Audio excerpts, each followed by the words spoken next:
Waiting. Thanks. This morning, ADP reported 187,000 new private sector jobs added in January. That was more than expected. But this pace is still not enough to bring the unemployment rate down below 9%. No, not even close.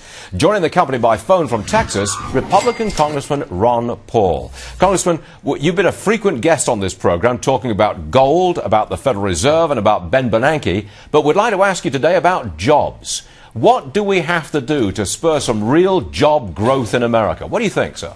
You won't have real growth until you liquidate all the malinvestment and all the bad debt. And everything we've done in the last 2 years is to prop up bad debt and bad investments, and therefore real growth I don't think will come very soon. You don't see that happening anytime soon, do you? Liquidation of all the debt that we accumulated. No, we're doing exactly the opposite. Matter of fact, the debt is still there, but taxpayers own it. The people who ran up the debt and lived high on the hog are back living high on the hog again and getting the bailout.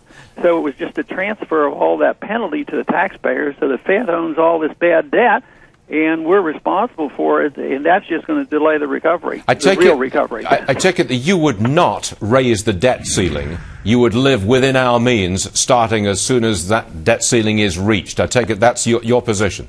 Absolutely. And you could pay your bills as you go along. You could have priorities. You could, pay the interest on the Treasury bills. So there's the foreign holders of the debt don't panic. But you could do that. It's not like all the money stops. So I think those who are saying the end of the world will come if we don't raise the debt limit. Matter of fact, it might usher in a new era of growth if we ever got, determined enough to do that. And people might say, hey, that is great. These people are serious. Maybe it would be a real boost to our economy and restore a lot of confidence. I'd love to take you on this one, but the producers are in my ear saying, ask him about Egypt, ask him about Egypt. So I'll defer to the producers and I'll ask you about Egypt. I've heard you on this subject before.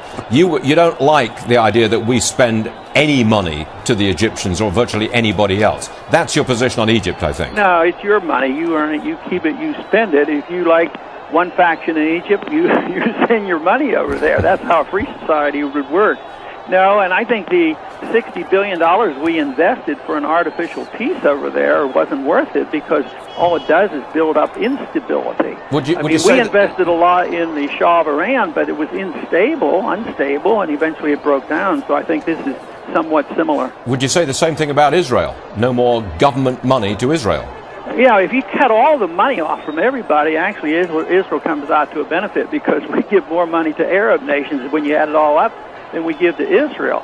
And this would prompt Israel to act differently and be, more self-reliant, and they might have a greater incentive to strike out peace agreements with their neighbors. So I think it would change the dynamics completely, but actually it would help Israel because we would send less money to their Arab enemies.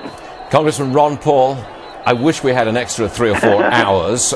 Maybe one day we will. But I can assure you, sir, that your colleague and friend, Judge Andrew Napolitano, is sitting right next to me. He will continue the debate right after you've left our program. Yeah, and I'm sure he'll do a better job than I. No, he'll just fight with me as usual. Thank you very much, Congressman. Good stuff.